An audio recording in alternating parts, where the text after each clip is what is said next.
July 27th, 1990. A normal afternoon in Trinidad and Tobago, a small island nation of around 1.3 million people in the Caribbean. The sun is shining, the Trinidadian music known as soca is blasting, people are eating doubles on the streets, they're little fried beans and bread. They're really good, get them if you haven't had them. Maybe you're one of the many Trinidadians who works in the country's booming natural gas industry. The reason it's one of the richer countries in the Caribbean and Central American region, with a GDP of like $18,000 per person. And you sit down with your kids to watch the local version of Sesame Street. All of a sudden, the show goes out and the TV goes fuzzy. When the picture settles, a man by the name of Abu Bakr is in front of the screen.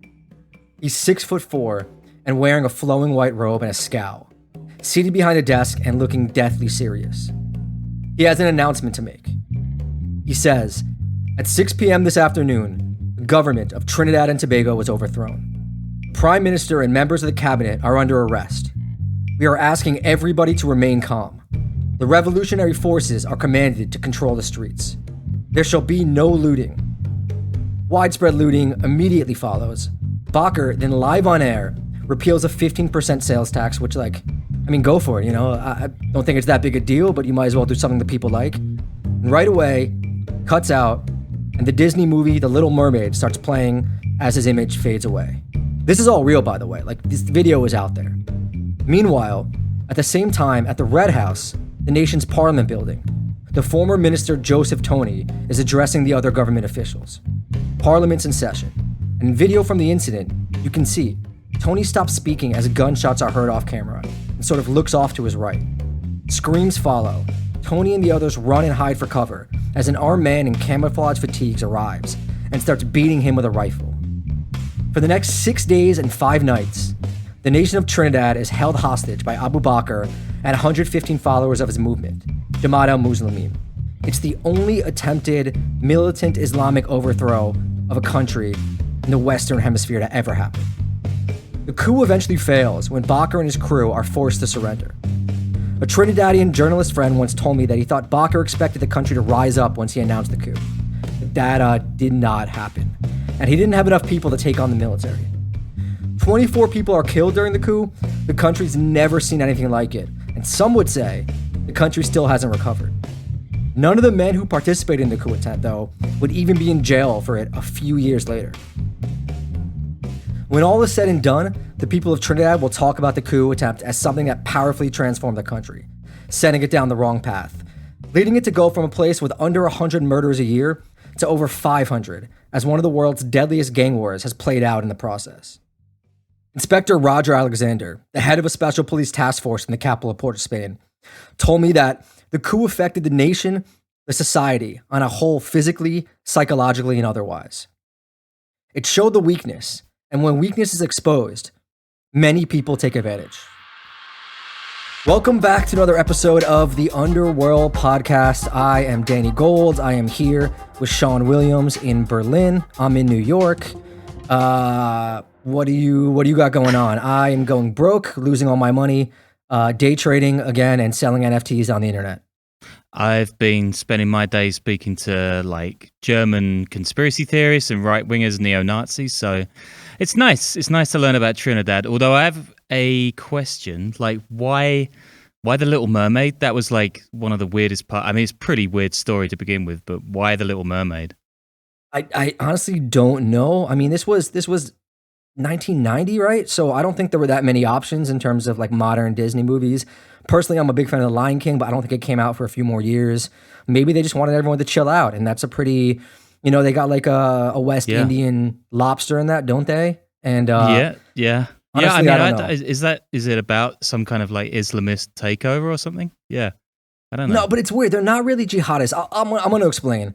But also, we have the website going. We just put up merch. People kept asking for t-shirts, so we have that. Please buy them so I can afford to keep losing money day trading. And also the book, The Reading List, is up on Amazon. Every episode, not on Amazon, it's up on our website. Leads to Amazon. Every episode, we're going to update it with the books and sources that we've used for these episodes. So the basis for this episode, it's actually one of my favorite documentaries I've ever done. It's actually the most popular too, I think. It has 7 million views on YouTube. And Vice has, over the last few years, sold it to TV stations around the world. I never saw a cut, but it is what it is. It was immensely popular. It kind of made me like a celebrity with Trinidadians. I swear to God, this isn't like a famous in Japan thing. I'll be on the street in New York. Even now it happens. Like a bus driver will pull over and be like, dude, I love the documentary. Thanks for going to Trinidad and all that. Because the thing is that news crews, international ones, don't really go there. It rarely gets attention, especially because Jamaica's right there. And Jamaica is such a bigger presence, I think, in people's minds. People were just so thankful that someone actually went down there and paid attention. Like, I didn't even know who Abu Bakr was before. And I only learned about that because I've lived on a Trinidadian block for about a decade. Well, it was mostly Trinidadian, and now it's changing a little too quickly. But I used to just hang out and drink Coronas on the street when I was, just any afternoon in the neighborhood. And when people find out you do documentaries, the first thing they want to tell you is what you should do your next documentary on. And usually you kind of ignore them, or you just kind of, oh yeah, of course, man, I'll look into it. So everyone was always just like, you got to go down to Trinidad. It's crazy there, blah, blah, blah. And I was like, all right, whatever.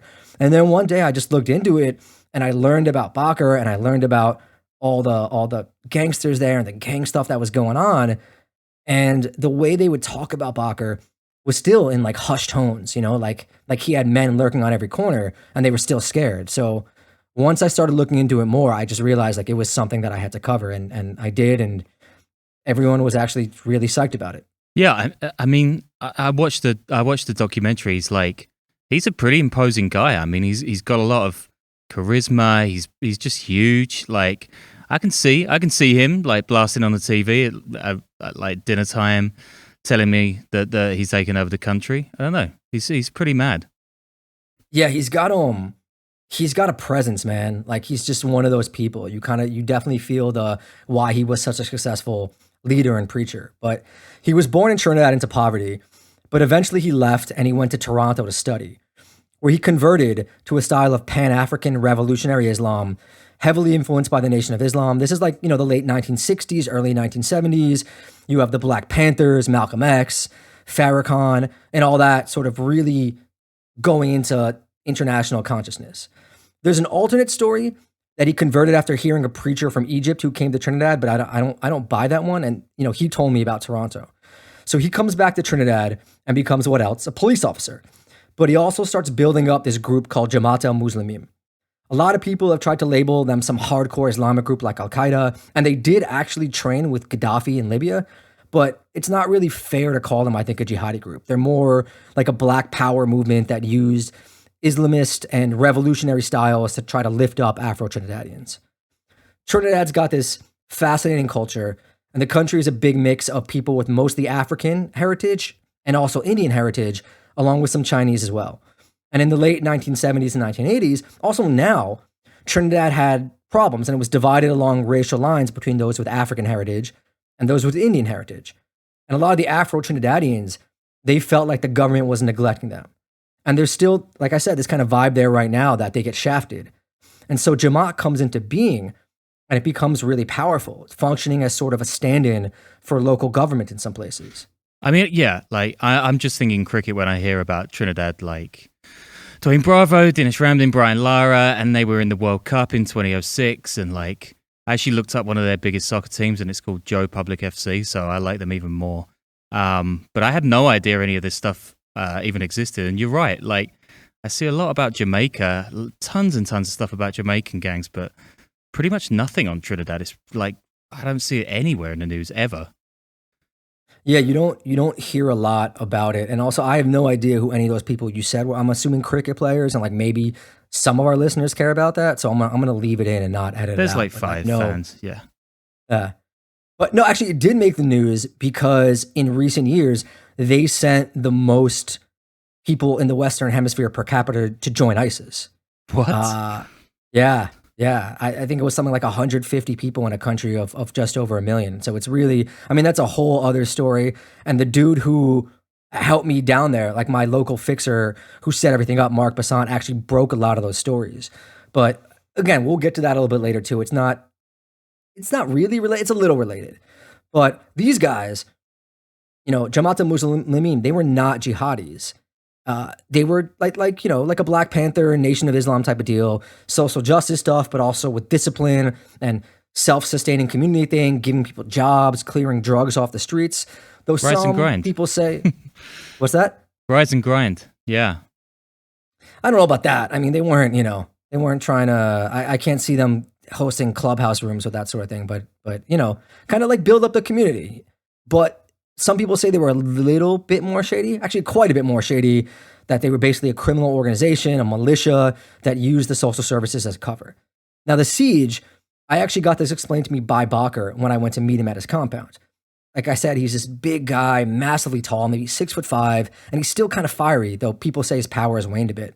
And I'll never forget the quote he gave me in the beginning when I sat down with him. He goes, "I've been charged with treason, I've been charged with sedition, with murder, conspiracy to murder, stockpiling guns, and nothing has stuck because it's fabricated. They list all these charges in a book and they just throw the book at me. That's not prosecution, that's persecution."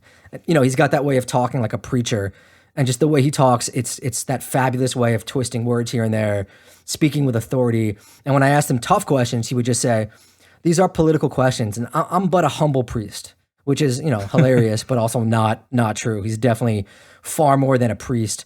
And he's charming, but, there's still that menacing air. He's got 2 huge bodyguards who follow him at all times.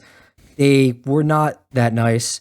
And when I saw him in 2014, a multi-year commission of inquiry had just ended that was still looking into the coup, and he had been threatened with jail time for refusing to testify and all that. He just didn't listen. He still tells me he sees the coup as a necessary thing that needed to happen. Like, my guy is not sorry. And according to him, the whole thing, it starts over a simple property dispute. What's he like? I mean, did he give you that sort of 1,000-yard terrifying stare, or was he pretty chilled out? He was pretty chill. Like, I didn't really feel fearful, even when he looked at me and he was like, you're Jewish, aren't you?" And I was like, yeah, I am. Like, there wasn't a level of fear there, mostly because I think he's older and you kind of feel like his power has waned a bit, even though there's still some nasty stuff they've been convicted of or accused of, 2014, 2015. But I had a good time with him, man. He's a great interview. And I wish all my interviews were that engaging as he was. So he has this compound. It's on land that's gifted in 1969 to a Muslim organization that was like a predecessor for his group. And at the time, the area, it's nothing but swampland. And Bakr and his people, they drain the swamp, literally. They build their own community. They have a nursery there. They have a wood shop, a garden, all that stuff. And decades later, the area becomes prime real estate. And allegedly, these powerful people want to take it themselves. Now, keep in mind, this is all from Bakr, so take it all with a grain of salt. But yeah, the land dispute continues, and authorities occupy part of the compound, then refuse to abandon their positions despite a court order. As this is going on, Bakr says he and his followers are shutting down the country's street drug trade, kind of like how the Nation of Islam cleared corners in rough black areas in America. And there's definitely truth to this. Bakr claims this angers Trinidad's elites, many of whom, including the Attorney General and the Minister of National Security, he accuses of being tied into the drug trade. He says to me, "They were all involved in the narco trade, and we were opposed to that. We were cleaning this place up from drugs." And unfortunately, there's some truth to that, There have been arrests and allegations against high-level Trinidadian politicians for decades. Yeah, I mean, so much of the Caribbean is tied up with the drug industry. I mean, just a quick shout out to one of our previous bonus episodes, actually, we did on a guy who spent a large part of the 80s shipping cocaine money around the Caribbean. And he was saying how everyone was in the pocket of the governments there. I mean, these are governments of countries that have just a few thousand people, a few tens of thousands of people. So it's pretty easy to get to the top with pretty few phone calls. So yeah, check that one out. I mean, do they have where does the money come from in Trinidad then? Well, the money comes from the natural gas industry. Like they're as all things considered, they're a fairly wealthy country, but they also are a transshipment point for cocaine coming from Venezuela. They're like 10 miles off the coast of Venezuela, right? And you see this too. I was down in the Dominican Republic a couple of years ago, investigating the shooting of David Ortiz, and it's a similar situation like Trinidad, where the coke goes there and stops over before it goes to the US or to Europe. So you have high-level people that often get accused, some of them convicted, of being in on this because they're the ones who watch over, shipping containers, that sort of industry, and it corrupts the whole system and it filters down. But we're going to get into that a lot later. This is 1987, and there's a police officer who allegedly witnessed a number of powerful officials conducting a massive cocaine deal in a private room at the airport. The officer is named Bernadette James, and she turns to Bakr for protection. James later dies suspiciously while participating in a police anti-terrorism exercise when a single live round was used amid thousands of blanks reportedly fired. James was sitting on a bus filled with other police officers participating in the exercise, and the live round, allegedly fired by a man outside the bus, struck James and killed her. And this is like, I think, The Crow, right? Wasn't that the thing with Bruce Lee's kid? Brandon Lee or something? I never saw that, yeah. Yeah, that would actually, I mean, I feel like that would make for a really good podcast. Maybe we should just do that instead and just delete this from the episode. Yeah, all right, let's do that. But let's keep the merch. People can buy the merch.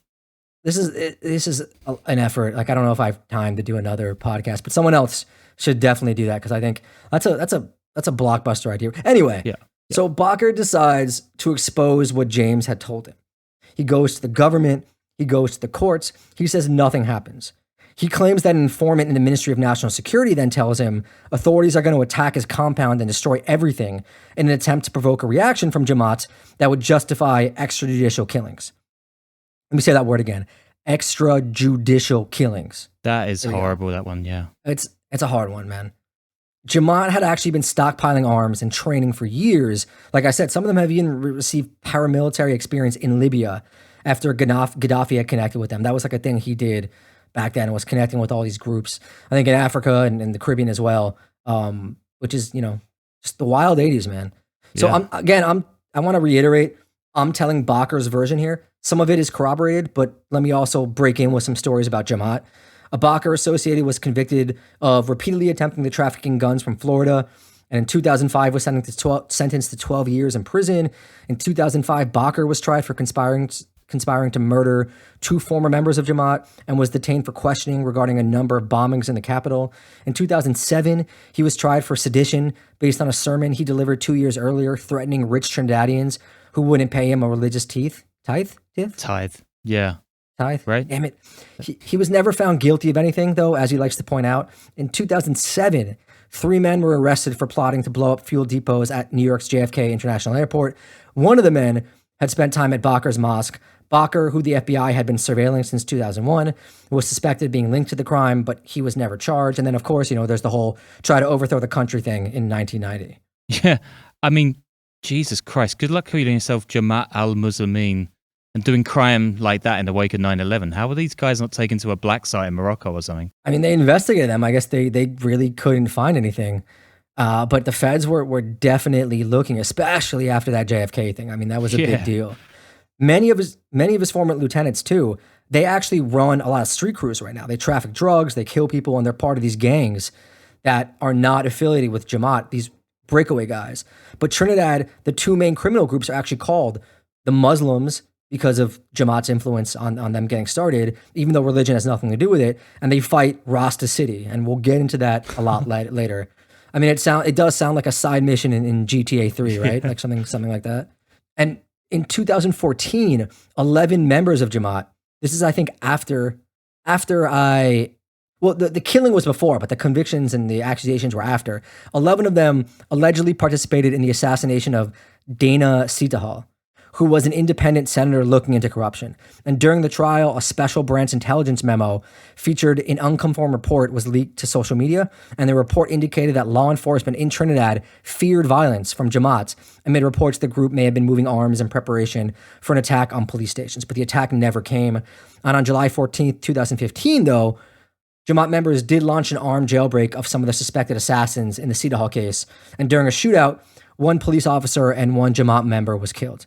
Also, Mark Guerra, who, I mean, this is another dude the guys in my neighborhood talk about. Some of them, I think, knew him.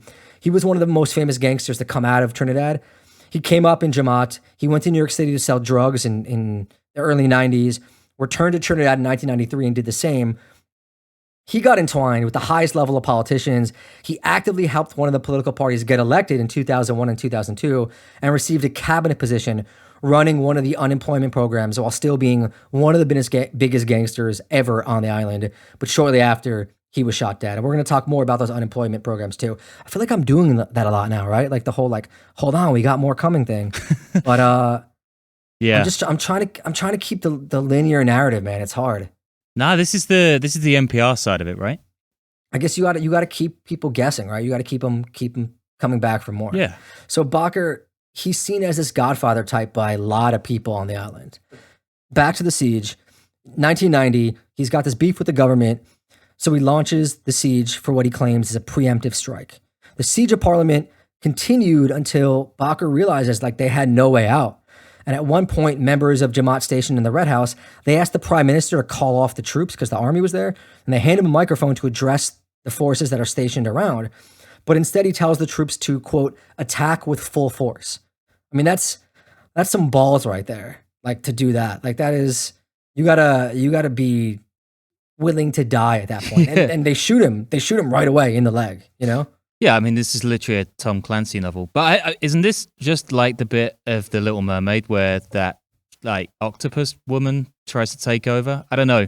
I'm just trying to see where he's got that idea from. It could be this. I think you got to give up on that, man. I think it was just a random pick, an enjoyable one. I'm just joining the links, man. Look, if you go on Telegram, you're gonna find this. All right. Anyway, this is it gets even crazier than the prime minister getting shot in the leg, because near the end of the coup, there's this now infamous amnesty deal that's reached that was supposed to allow all members of Jamaat to go free. According to Bakr, the siege then wraps up with the government admitting they were wrong, which, yeah, okay, sure. Anyway, while Bakr and his crew are negotiating for the amnesty, a government minister by the name of John Humphrey warns them to get the deal in writing. A number of copies are made of the statement, and when everyone from Jamaat had turned themselves in, the authorities tear up the documents. Again, this is all according to Bakr. Him and his many followers are sentenced to death before a court battle ensues, and the amnesty deal is actually upheld. So they're released after 2 years in prison, and these guys who literally tried to overthrow the government and shot the prime minister in the leg begin campaigning for the country's most powerful political parties right after, because, you know, they had control in the streets. Bakr had been used since the 80s to rally the vote, and even after this, you know, people still wanted him to get the vote out. So they also start receiving these lucrative government contracts meant to combat unemployment. You know, that's where a lot of the gas money comes in to try to help the poorer sectors of Trinidad. It's known as the Unemployment Relief Program, which they essentially used as a money-making racket. And that becomes a big theme with the gangs of Trinidad.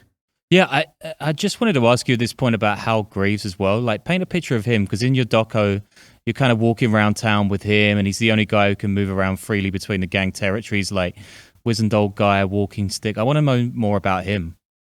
He was a really popular entertainer. You know, he had this show that was super popular there. And as he's gotten older, he's become very active in these sort of keep the peace movements, which try to stop the violence from happening, because, you know, he's the man in those neighborhoods. So he's out there campaigning, really trying to do something to stop all the shooting. And unfortunately, he's kind of fighting a losing battle. Side note, because I do it in this doc, and it's a thing I always did in docs. There's a scene here where I asked the police if they feel like they're fighting a losing battle. And I ended up doing that a lot, like unconsciously. It's a question I always use for these docs. So the editors made up a show called Fighting a Losing Battle with Danny Gold, where they would just like take all those clips. And anyway, how does Bakr lead to the gangs is the big question. And this is one thing a lot of people kind of agree on, that Bakr's groups actually did shut down the street drug trade. And the gangs in these poor Port of Spain areas, where they're now huge, you know, they weren't operating back then like they are now. So after the siege, he kind of loses some of that power, and he claims that he and his organization, they stepped back from the streets, so they started opening them up. And murders in Trinidad, which again were around 100 a year in the 90s, they're about 500 a year today, which is one of the highest murder rates in the world. And many of those murders are attributed to the gang wars that are raging in these neighborhoods where Bakr once exerted the most influence. And while Bakr may be irrelevant now, as some people have called him, his former lieutenants are alleged to be leading some of these powerful street gangs. Jamaat fractures, and some of these members, they're more interested in making money and doing crimes, which is understandable. It's a lot more fun than kind of wishing to follow Bakr and this strict interpretation of Islam, you know, on the straight and narrow. And I asked him if he thought it was, you know, a weird coincidence so many of these gang lords came from his group. And he told me they were taught by me to be leaders. So obviously, if they're in the community, they're the ones who could be leaders. And others kind of scoff at this whole aspect and just say what Bakr did was teach the people of Trinidad gun diplomacy and show them that the state forces were weak. So other people were just like, we don't have to respect this or them. Let's do what we need to do. And now you have these warring street gangs, this crazy jump in the murder rate, and calls for states of emergency from various politicians over the last few years. Though, just to be clear, the violence in Trinidad actually is very concentrated in like a handful of neighborhoods. You know, the country wouldn't be dangerous at all for tourists. It's unfortunate, but it's one of those things when you do this kind of work, you know, you go and you seek out trouble. You seek out the worst. And it's tough because you don't want to give this impression to the country, you know, as being all like this, as there being just violence all over. In some countries, it definitely is like that, right? But you kind of have to walk this middle ground where you want people to realize like it's a beautiful place full of great people, somewhere you should go if you're a tourist because it's very unexplored. But the reality is things are super dangerous in those neighborhoods. And it's a real problem. And it's tough because I think some people, you know, from Trinidad are going to get upset and be like, why are you talking about all the crime there? It's a beautiful country. But other people are really appreciative that you actually show like what is going on in these poor neighborhoods that people like to gloss over. And Hal Graves himself actually talks about it at the end of the doc. He's like, you know, we have a cancer here right now in the community. And if you ignore the cancer and pretend the whole body is fine, even if it's in a small part of the body, that cancer is just going to grow. So I kind of look at this work as doing something like that, though it does bum me out sometimes that I can't just go around, you know, partying and eating food and talking about the beautiful parts of the culture. Yeah, for sure. I mean, how dangerous are these neighborhoods as well, that they're bumping up the numbers so much that it's got like 500 murders a year? They must be insane. I mean, if you live in these neighborhoods, right, it's like we talked about with St. Louis. If you live in these neighborhoods, like it is super dangerous. If you don't, it's not really that dangerous. Yeah. But it's also like when I go in there, right, I'm going in there as a white American journalist. I'm not really under threat. Like no one wants the attention that killing me or robbing me is going to bring on them from the police in this situation. It's not that it's not dangerous. It is, but it's a whole other sort of thing. If you're Trinidadian and go down there, like the dudes in my neighborhood were all insanely impressed that I was able to go down there because they're from a rival neighborhood. And I'm just like, you know, I'm gonna bask in all the glory. But the reality is that I'm going down there. It's all arranged. You know, I'm not going down there. It's like El Salvador. I've talked about this. Like, unless I'm getting permission, and I have Mark Bassant, who gets me permission. My local dude on the ground who hooks it up. I've got to still be cool down there and make sure people like me and want to talk to me. You can't be stupid. But I mean, that's kind of how it works, right? It's not the same threat. There is a threat. Again, talked about this with El Salvador, that if I do something stupid, it's going to fall back on the local Trinidadians that I work with. So I try not to do that. Yeah. But yeah, if my mum's listening to this episode, that is exactly how journalism goes, Mum. I'm never in any danger. It's all totally cool. Actually, it's all just like sitting on beaches and talking to random people that I meet on the beach. So yeah, just don't listen to anything else. It's funny you bring that up because my parents have a whole thing like they're not. My mom is not thrilled like when I go to the Middle East, right? Uh-huh. But if I'm like, oh yeah, I'm going to do like cartel stuff or MS-13, like they don't. I mean, I don't really tell them ahead of time, but they don't really mind as much as opposed to like going somewhere where they're jihadis. Like if I was just like, I'm going to do this cartel war thing, they'd be like, all right, have fun. Yeah. As opposed to going to like Iraq or Syria where there's a lot more concern. But where was I? My mum's everything. My mum's everything that's not like my back garden. So yeah, this will help a great deal, this podcast. Did she listen? Probably not. Nah, she don't listen, man. Come on. The role that Bakr played, obviously I think it's quite big, but Trinidad, like everywhere else, you know, has always had some gangs. And the first gangs came from the steel pawn yards, which steel pawn is a thing that was invented in Trinidad. If you've been to Juve, the real Juve, not the one where they started it now at 4:00 in the morning, which is BS, but the real ones, well, I guess if you've been to the BS ones too, you've also, you know, seen the steel pawn drums. They're amazing. They're a big part of the culture. Each one back then used to represent neighborhoods. Shout out to Despers and Rados, which are the two big ones in the US. And they used to clash, you know, so each band had to get enforcers and it went on and on. But I kind of imagine that's like, you know, cute 50s gangs with leather jackets and switchblades, that sort of thing. Yeah, Rumblefish, Matt Dillon doing theatre school front kicks. It's awesome. I'm sure it was a little worse, but at some point, the government decides they didn't want to deal with these poor neighborhoods where the gangs were. So they looked for neighborhood leaders to appoint to help with the jobs programs. And things like that, you know, they usually end up with the baddest dude in the neighborhood. And that's exactly what happens. Nowadays, Trinidad has these two programs that the gangsters profit off of. They're the Unemployment Relief Program and the Community-Based Protection and Enhancement Program, which again, basically jobs programs, usually construction or like public works, funded with the gas money. And they're in control of gang leaders. And now you have a big problem because the gangs are entwined with the entire system. They control the flow of jobs to the poor neighborhoods. So you cut off this flow of jobs, you're going to have unrest, you're going to lose votes. So the community leaders, who are essentially gang leaders, besides having street dealing and drugs, they control these valuable contracts that also control jobs for peoples in their communities. And it just reinforces their power. It's very like old school Sopranos, construction sites, no-show jobs and shit like that. Gabagool? Is that the right time? I don't know. I just wanted to say Gabagool. It's always the right time to talk about Gabagool. But Inspector Alexander, who's the cop I mentioned at the beginning that I embedded with in 2014, he told me these contracts, they make the job of the police 10 times harder because it's like, what do you do with a gang leader? You know, you catch him with guns, with drugs. That's a crime. You can pin crimes on him. How do you catch a man getting legal money? Also, shout out to one of the greatest undervalued rap albums of all time, Legal Drug Money, Lost Boys. Listen to it. I mean, it doesn't get better than that. The ability of the gang leaders, either as the heads of the construction, sorry, this is a quote from Amsterdam News that did an article about the situation in Trinidad a couple years ago. The ability of the gang leaders, either as the heads of the construction firms or neighborhood points of access for contractors, has allowed them to expand their hold over the communities by effectively determining who works and by doling out the resources that come from the execution of the contracts.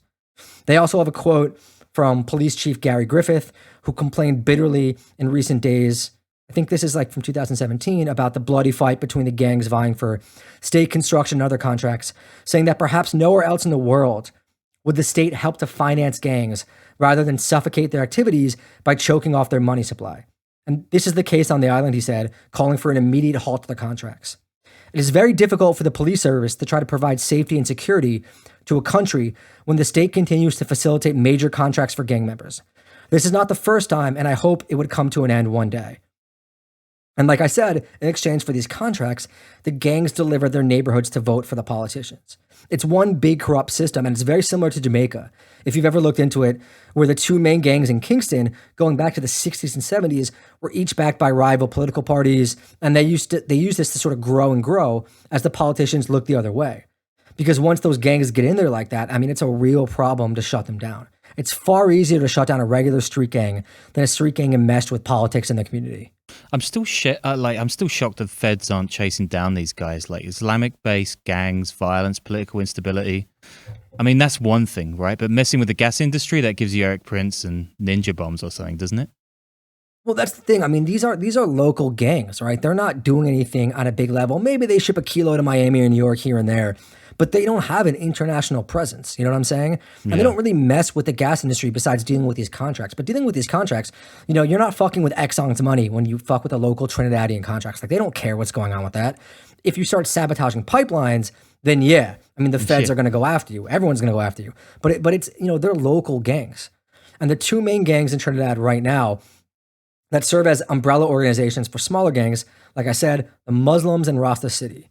Neither one of these gangs actually has much to do with Rastafarianism or Islam. The Guardian of Trinidad newspaper has a quote. In 2017, Laventille West MP Fitzgerald Hinn said gang culture was creeping into several Laventille West schools, where some 8 and 9-year-olds were showing such signs. Hinn said there were 42 gangs in his constituency, comprising Rasta City and Muslim units, and youths were being used by more mature people established as large, powerful community figures. Hinn said in the Muslim element, brothers were dealing with guns and drugs, dominating various blocks. But other brothers stood up to them, giving birth to Rasta City versus Muslims friction. So yeah, again, you know, they came, a lot of them from Jamaat, but there's no real religious aspect. You don't have to be a Muslim to be in the Muslim gang. You don't have to be Rasta to be in the Rasta gang. It's very like Bloods and Crips too, where it could be like a street or it could be a storm drain that sets up these borderlines and you can't cross them. And there's an amazing Trinidadian reggae song called Borderlines you should look up, which is incredible. Said too much borderline. Man and man fear to walk down in the next man vicinity. It's borderline. Yeah, I listened to that. It's such a weird mix of like pretty heavy gang violence and upbeat reggae. I wasn't really sure what headspace I was in listening to it. Well, it's a call for peace, which you have that in reggae songs in Jamaica as well. I mean, there's a fabulous Bob Marley story in another documentary I worked on about his attempted assassination, which talks about how he was trying to bring peace to the war and gangs in Jamaica. But yeah, it's great. I mean, Trinidad's more popular for soca, which is 99% about partying, so that doesn't really fit in with the stop shooting thing. But Hal Graves talks about that. He says, the kitchen is at war with the bedroom, meaning it's like next door neighbors are killing each other. There's a San Jose State University paper. I think I already quoted from it, but this is another quote from it. Before the coup, the Muslims used to run this town. This is actually a quote from someone they interviewed in these neighborhoods. If you were a Muslim, you got respect. They started going into communities and taking drugs because it was bad for the body. But instead of getting rid of it, they would give it to others to sell for them. Abu Bakr wanted everything for himself. This has got to be pre-1990, I think. He used to take money from kidnapping ransoms. In jail, some of the guys who are now Rasta City were Muslims. Some of them turned and started fighting the Muslims because the Muslims were taking advantage. The Muslim main stronghold is a place called La Ventil, which is up in the hills in Eastport, Spain. John John's the neighborhood that I know a bunch of folks from. Down the hill is Beetham Gardens, where Rasta City is based. And the dudes, like I said, who I live with in New York City, I think they're all Live on Teal guys. They rep John John really hard every year during the parade. And when I went to Trinidad, the guys I got to hang with was one of the main leaders of Rasta City, a guy they call Spanish. And Mark set this whole thing up for me. And it was just, we got to Beetham Gardens. I mean, you got lookouts everywhere. You can't go in there at all unless you're cleared. Well, I guess unless you're shooting. Spanish shows up. I'll never forget. Only house with security cameras everywhere. He drives up in a bright blue Beamer, golds and shades. He's actually carrying his white sneakers by hand. He's got a big chain on. It was kind of a big deal when my friends from the neighborhood saw it because they all know who Spanish is. And they can't go meet with him. They can't go to beat him because things get spicy otherwise. And they're all like, oh man, you're crazy. How did you pull that off? And I feel like I explained that earlier on. Anyway, after meeting Spanish, we went to a nearby neighborhood and he's surrounded by like teenagers, right? Like 16-year-olds. One of them has an AK tatted on his hand. And I'm like, okay, I know what your role is, right? They start rolling up big joints. And like, I don't even like weed anymore at this point in my life. But my rule is that when gangsters offer you things, like you do them, so I'm going to take it. So I took like one puff, got a little high. I think if you watch the video, you can tell my eyes are a little closed. Didn't enjoy it. But because of that, I got invited back for a party that night. And you think Anderson Cooper is pulling that off? Like, come on. Like Richard Engel, like that's not happening. But Spanish was actually throwing that party because he does, a lot of those things for the community to getting good. He starts talking about himself as a contractor, how he does construction, he builds houses, he gets the money, he spends it on the people in the neighborhood. But it's really easy to say that and you kind of have to push him without pushing him too much because again, gangster. So I'm like, do you think it's fair they call you a gangster? It also helps to ask questions where it kind of might reveal some things about his life. Yeah, this is also like one of the things we were talking about off air that it's kind of so different to have to go into these kind of places doing what you do with your documentaries and what I do. I can kind of just sit there with a notepad, jotting things down. Everyone's like totally cool. They just think I'm a fucking nerd in the corner, which I am. But it's like totally different way of navigating those kind of situations. And also like, I'm going to stand up for Anderson Cooper. I mean, do you reckon he didn't just smoke a bunch of dope with the Taliban back in the day? I reckon he might. I don't know, man. I don't think those guys can pull this kind of thing off. I think it's my unique skill set in this industry. But yeah, I mean, you also have VO where you can correct sort of these things and bring in other information. But I asked him about the attempts made on his life, and he describes like 2 or 3 times how he always has to switch cars. And it's kind of like, if people are trying to kill you, chances are you're not just a construction magnet, You're maybe something else. So we go to the party afterwards at Spanish Throws for the community, drank some beers, and then we met a bunch of guys wearing balaclavas holding guns because that's pretty much a requirement for any documentary when you're working for Vice. Like you need guys covering their faces, either holding drugs or guns. Otherwise, you get fired. I knew it. Your Inside Vice News episode is just around the corner, by the way. I can feel it. Well, you got to get the Patreon up a bit more for me to do that. Patreon.com/The Underworld Podcast. probably should have shouted that out earlier. Hopefully you're all still listening. The young guys, the guys I was talking to, they talk a lot about the Coast Guard and the police and the politicians, everyone taking bribes. And that's a big theme too. Corrupt politicians, corrupt police, all that. They call them the big fish, these mythical hidden businessmen that are the ones actually profiting off the drug trade who get away with it because all you see is the street guys fighting over dollars and shooting. They're the ones who get prosecuted, right? Even Bakr brings this up. And country 7 miles from Venezuela, so it has become this bigger drug transshipment point, especially as the route through Mexico has gotten tougher. So the coke comes there, it heads to the US or to Europe as well as to the West Africa route. In 2014, 723 pounds of cocaine that came from Trinidad were busted in Virginia, I think in like tomato cans, which is $100 million worth. So there are major shipments moving through there. This is like the French Connection, right? Back in the day, a load of stuff was coming over the Atlantic into Venezuela, up through into the States as well. And we've got an episode coming up next about a guy who used to do this actually. And I feel like I saw he was like spotted bringing something in Trinidad. So it must have been like a big trading post even then for the drug stuff. That was back in the 60s and 70s. I don't know if it was that big and then, because I think back then it was more about heroin, right, in the 60s and 70s. Yeah. And coke was able to cross the U.S. border. It definitely picked up in the Caribbean, I think in the 80s, because you had Miami just becoming this huge thing. And then, they did a good job shutting that route down, focused on Mexico. It's like that game that you play when you're a kid where you bash the groundhogs when they come out of the thing. You shut down one area, it's going to go and get popular in the other area. And that's kind of like whack-a-mole. Yeah. That's what it's called, whack-a-mole. Yeah. How did I forget that? Come on, Carney rules. Yeah, but with the drugs coming in, right, so do guns.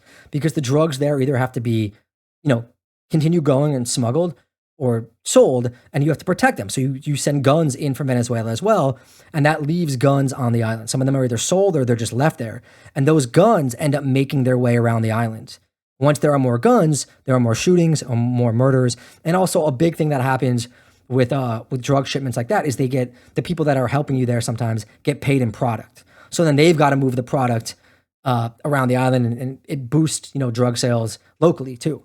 This is a quote as well. I think it's from that San Jose paper from Inside Crimes. I really got to do a better job of writing that down. But all our sources are always up. If you go to the Patreon $10 thing, you can see them.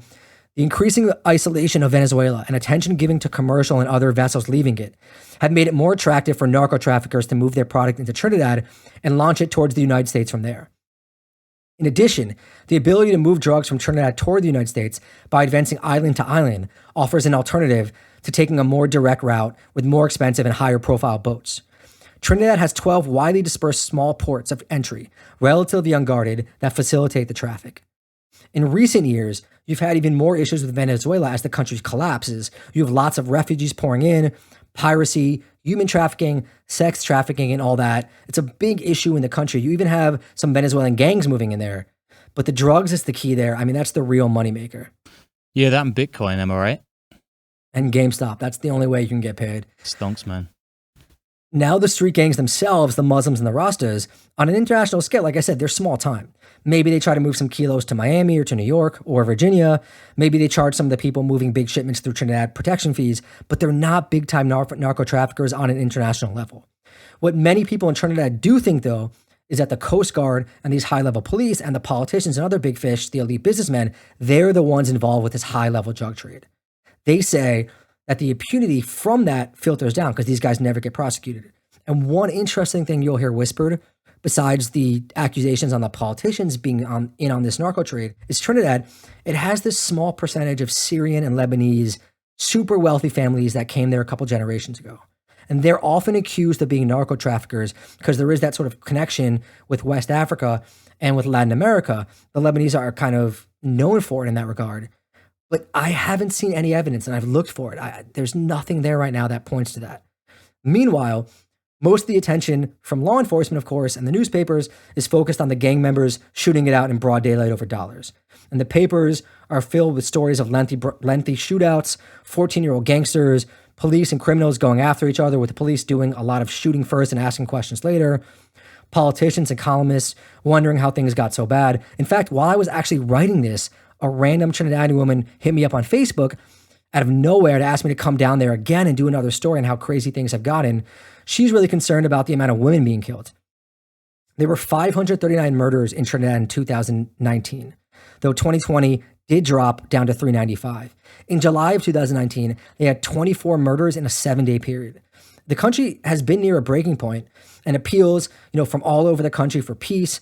Another researcher, Darren Figueroa, he called what's happening with the gangs a perpetual quest for dominance, which you see a similar theme anywhere where there's not like one super gang in control. You go to sleep Friday night, you wake up Saturday morning, and the person who was dominant is dead, and boom, you have a whole new person taking over and battles for control. And Trinidad is just going through a rough period. And that's where it is right now. Bakr is still around. The ISIS thing was big news, but you still won't see many more headlines about Trinidad until you, my loyal listeners, fund this podcast enough so I can go down there and make a sequel to the Gangs of Trinidad documentary. And even before I head off tonight to go watch The Little Mermaid play backwards over Pink Floyd, you don't even have to give us money out of the goodness of our own heart. We don't listen. No, wait. No Pink Floyd. No Pink Floyd. No Pink Floyd. We don't support Roger Waters on this podcast. Yeah, God, who isn't cancelled? Fuck. Yeah. You don't even have to do it out of the goodness of your own heart giving us money these days, guys. We've got merch. There's a whole store page on the website. The book list going up every episode. I know exchanging money for physical objects is pretty 2019, but we got you now. Yeah, thanks guys. Again, patreon.com/the Underworld podcast.